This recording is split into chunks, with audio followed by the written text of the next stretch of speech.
Hola, en este vídeo vamos a utilizar un servidor remoto y vamos a conectar nuestro Workbench para poder administrar las bases de datos que tenemos en ese servidor remoto. Lo primero que tenemos que hacer es contratar un servicio de servidor de MySQL que dé permisos de acceso remoto. Hay un sitio gratuito que podéis utilizar para realizar las pruebas, que se llama cloudclusters.io.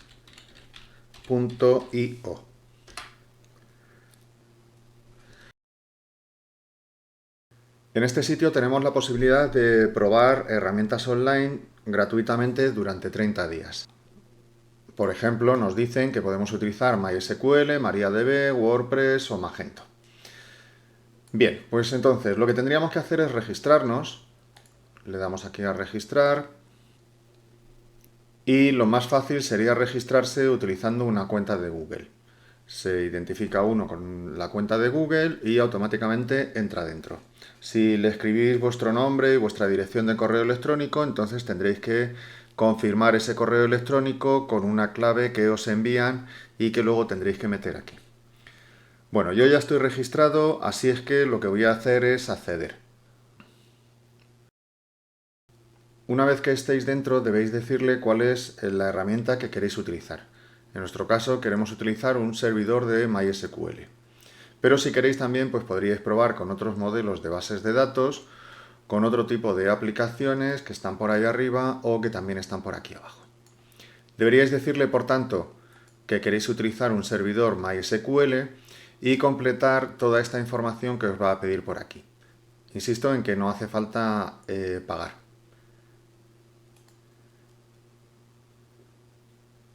Una vez que hayáis completado el proceso de solicitud del servidor de MySQL, entonces os dirá que lo tenéis activo durante 30 días. A continuación le podéis dar aquí a gestionar. Empiezan a aparecer las propiedades de este servidor que estamos utilizando y aparece la información de la conexión con respecto a este servidor. Vale, para poder establecer esa conexión vamos a necesitar un usuario y una contraseña. Entonces vamos a ir al apartado de bases de datos y usuarios que está aquí. Y las bases de datos ya las gestionaremos cuando nos conectemos con el Workbench. Lo que necesitamos es crear un usuario que nos dé permiso, que nos permita acceder. Le damos aquí a crear usuario y le vamos a poner un usuario, por ejemplo, administrador. Le decimos que el tipo de permiso sea super, es decir, que tenga todo tipo de permisos, y la contraseña, pues le ponemos una contraseña fácil. 1, 2, 3, 4, 5, 6, 7 y 8. Este servidor requiere que como mínimo se utilicen 8 caracteres en la contraseña. Entonces, la contraseña fácil que nosotros normalmente utilizamos la extendemos hasta el 8. 1, 2, 3, 4, 5, 6, 7, 8. Le damos a guardar y ya está creado el administrador que tiene acceso a todas las herramientas de este servidor. Entonces, a partir de ahora ya podemos acceder desde nuestro sistema local a este servidor. Para ello tenemos una dirección, también tenemos una dirección IP y tenemos un puerto de acceso, que aquí lo han cambiado para mejorar la seguridad. Incluso nos dan directamente la línea de comandos que tendríamos que ejecutar para poder comunicarnos a través del terminal de comandos. Vale, vamos a utilizar esta línea de comandos. La copiamos, abrimos nuestro terminal de comandos, lo pegamos y entonces vamos a ponerle los datos concretos de nuestro usuario y nuestra contraseña. Aquí ponemos nuestro usuario,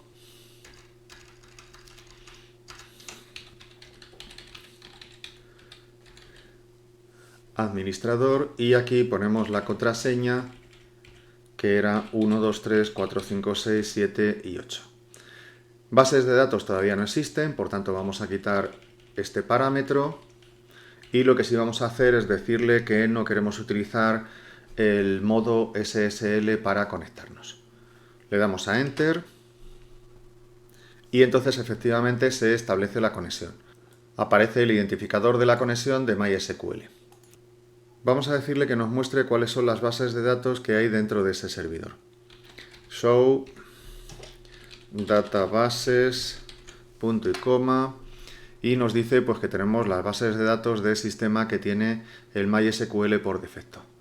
Vamos a echarle un vistazo a los usuarios y a los sistemas de codificación de la contraseña que están utilizando. Eso lo hacíamos con un select user, host, plugin from mysql.user. Punto y coma, y si no me he equivocado, ahí aparece el listado de los usuarios. Algunos usuarios están utilizando codificación Kachin SA2 password y otros pues tienen simplemente la codificación estándar de MySQL. En concreto, el usuario que nosotros acabamos de crear tiene codificación estándar. Bueno, pues si nos podemos comunicar a través del terminal de comandos, también podríamos establecer esa comunicación a través del Workbench. Vamos a abrir el Workbench y vamos a configurar una nueva conexión.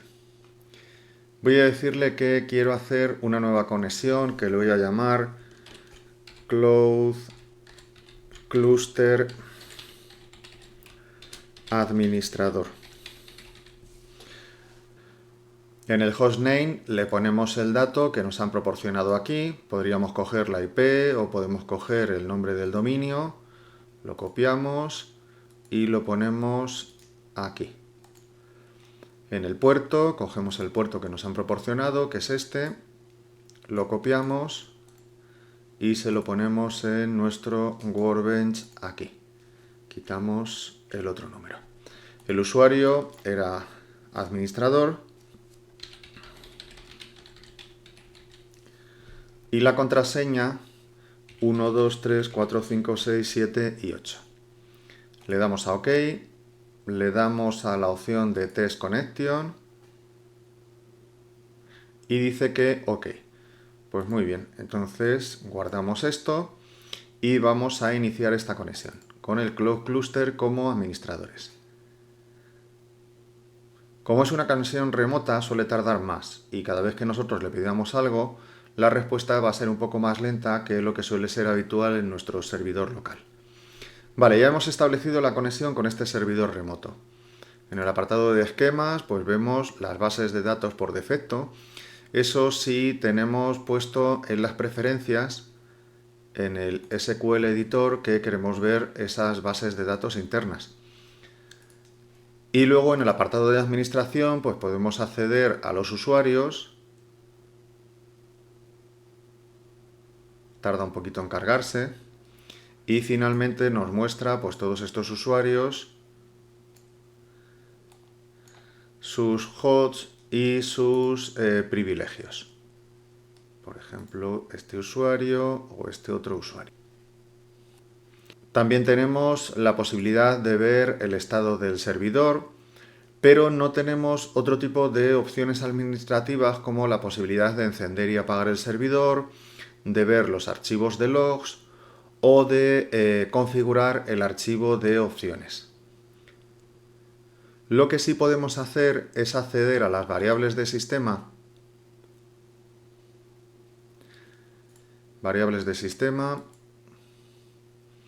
Podemos verlas y podríamos intentar cambiar alguna de estas variables. De ese modo haríamos que el valor fuese persistente y por tanto habría ciertas variables que nosotros podríamos configurar. Bien, no lo voy a guardar, lo voy a dejar como estaba. Vale, y volviendo al apartado de esquemas, vamos a crear una base de datos. Voy a decirle que quiero crear una base de datos en ese servidor remoto que le voy a llamar Neptuno. Y le voy a decir que la codificación por defecto sea UTF-8 y la collation también UTF-8 General CI. Le damos a aplicar, nos dice que va a crear esa base de datos, aplicamos, cerramos y ahí tenemos definida esa base de datos. Esa base de datos de momento está vacía, no contiene ninguna tabla. Vamos a establecerla como base de datos actual, ahí está. Voy a cerrar estas pestañas. Y entonces vamos a utilizar un script de SQL para crear las tablas en el interior de esa base de datos. Abrimos un script que tenemos en la carpeta compartida y que nos hemos descargado del campus, que se llama Neptuno Tablas SQL. Lo abrimos y aquí tenemos todos los datos. Vale, lo queremos ejecutar todo completo de un tirón. Entonces, en el menú edición le vamos a dar a seleccionar todo y a continuación le damos a ejecutar.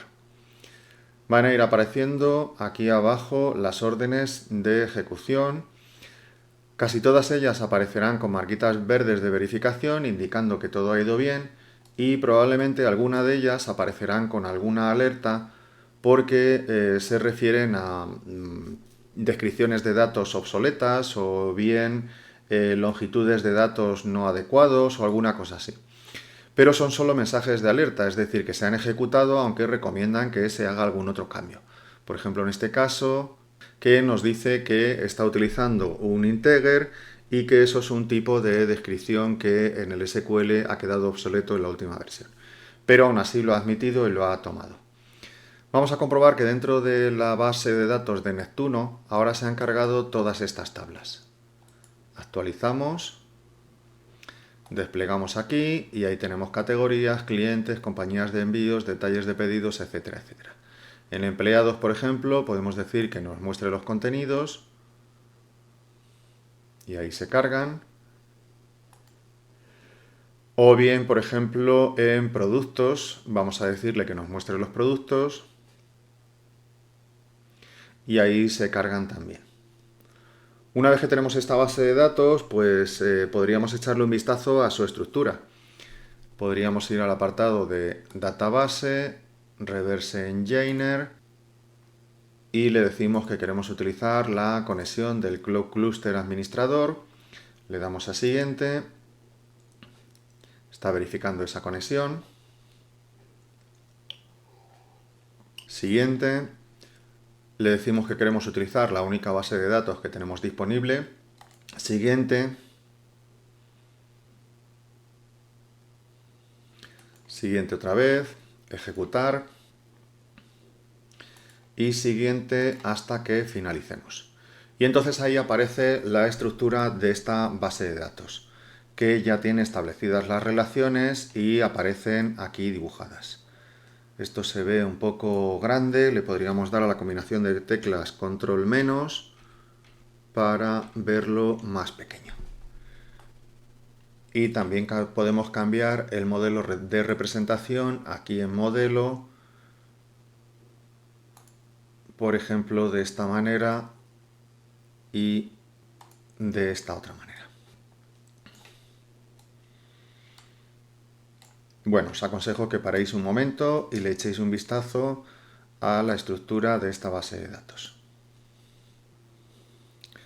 Este esquema que nos muestra la base de datos podríamos guardarlo. Aquí en la pestaña de MySQL Model podemos decirle que queremos renombrar este diagrama llamándole modelo Neptuno y que no queremos tener esto que viene siempre por defecto y solo la base de datos de Neptuno. Y esto lo guardamos, por ejemplo, dentro de nuestra carpeta compartida con el nombre de Neptuno y automáticamente le asigna la extensión MWB, que era modelo de Workbench. Vale, voy a cerrar esto y voy a continuar con la conexión. Ahora lo que voy a hacer es crear otro usuario. Tengo un usuario administrador que en principio me permite hacer bastantes cosas sobre esta base de datos. Entre ellas me permite crear otros usuarios y determinar sus privilegios. Quiero crear un usuario tipo editor que tenga acceso a las tablas y las pueda modificar, pero que no tenga acceso a los otros usuarios, ni pueda modificarlos, ni tampoco tenga acceso a la estructura de las tablas, ni pueda cambiar esa estructura. Es decir, solo un editor que pueda ejecutar los comandos de insert, select, delete y update sobre los registros de las tablas. Vamos por tanto a administración, usuarios y privilegios, y entonces le vamos a decir que queremos añadir una nueva cuenta y le vamos a llamar editor.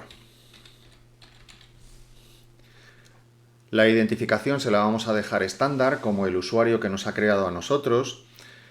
El hosting le vamos a decir que le queremos dar permiso desde cualquier hosting para que lo pueda utilizar, por ejemplo, desde Workbench en cualquier portátil. Y la password, pues la que utilizamos siempre, 1, 2, 3, 4, 5, 6, 7 y 8. 1, 2, 3, 4, 5, 6, 7 y 8 porque este servidor requiere un mínimo de 8 caracteres. Le damos a aplicar y con esto ya está creado este usuario editor. Ahora vamos a decirle cuáles son sus privilegios. Y entonces vamos a decirle que queremos añadir una nueva entrada de privilegios sobre una base de datos concreta que es la de Neptuno. Le damos a OK y entonces le decimos pues, que queremos los privilegios del DML, es decir, selección, inserción, actualización y borrado. No queremos privilegios de estructura de la base de datos ni privilegios del DCL de control de otros usuarios. Aplicamos y le damos al refresh para que se actualicen esos privilegios dentro de ese servidor remoto. Vale, vamos a comprobar que podríamos conectarnos con este otro usuario editor y que este usuario editor pues solamente va a poder hacer aquello que le hemos permitido. Bien, voy a crear entonces otra conexión. Creo una nueva conexión, de nuevo pongo cloud cluster, pero esta vez es la conexión del editor. Le ponemos el hostname, lo tengo todavía por aquí abierto, y esta vez vamos a probar a conectarnos a través de la dirección IP para verificar que también se puede hacer. Le ponemos ahí la dirección IP, cuidado que se ha quedado la anterior, y le vamos a poner también el puerto, lo copiamos y se lo ponemos aquí en sustitución de este otro, el usuario que hemos dicho que era editor y la contraseña 1, 2, 3, 4, 5, 6, 7 y 8. OK. Probamos la conexión. Dice que sí, que es OK. Y aunque solamente le damos permiso para acceder a una determinada base de datos, vamos a verificar aquí que cuando entremos queremos ya directamente que tenga activa esa base de datos, que es la de Neptuno. Entonces le damos a OK, queda almacenada esta conexión, Cloud Cluster Editor, hacemos doble clic y la iniciamos. Bien, y ya se ha conectado a través del Cloud Cluster Editor y entonces en esquemas pues vemos efectivamente la base de datos de Neptuno. No puede ver el resto de las bases de datos, aunque en la configuración, en las preferencias, estuviera activa la opción de las bases de datos internas. Este usuario no tiene acceso a esas bases de datos. Y dentro de estas bases de datos pues puede consultar los datos perfectamente. Esto es, podría cambiar algún dato, por ejemplo este, y le damos a aplicar y hace un update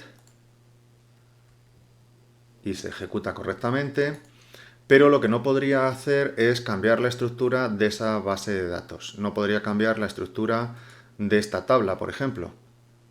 Accedemos a la estructura y le voy a intentar añadir un nuevo campo.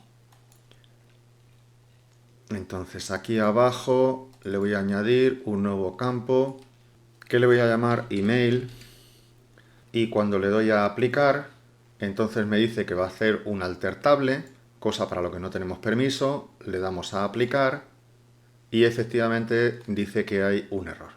Está denegado el permiso a este usuario. Bueno, pues os animo a que os registréis en este sitio, cloudcluster.io, a que creéis un usuario administrador, y a partir de ese usuario administrador pues podréis conectaros, gestionar ese servidor en remoto y crear otros usuarios, crear bases de datos y administrar lo que ese servidor pues nos dé permiso. Hasta luego.